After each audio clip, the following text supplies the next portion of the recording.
Жанашитын пенде таппай тұрмыз ғой. Не жазығы бар бұл қазақтың?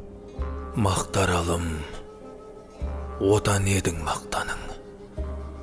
Қасыретпен атты бүгін ақтаңың.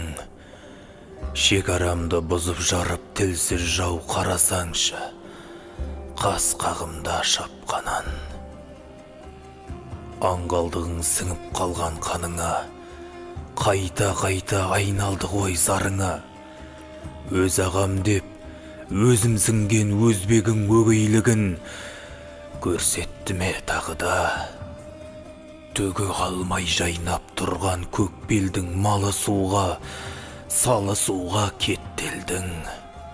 Қызғалдағы ерте солды бөктердің, бұл күнәс емес бірақ көктемнің. Еңбекпенен өткізген ел күн түнін қайғы жұтып, қағалмай жүр кірпігін. Жерін жыртып күнін көрген қалқымау, енді қашан жамалады жыртығың.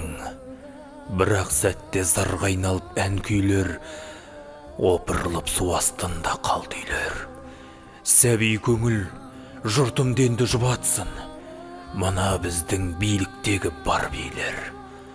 Мақтаралым, отан едің мақтаның, ауырмаған су астына батқаның, көру қандай азап еді жұртымның, өз ұясын қимай бара жатқанын. Осы неге қазақ деген халықтың маңдайының соры мұнша қап-қал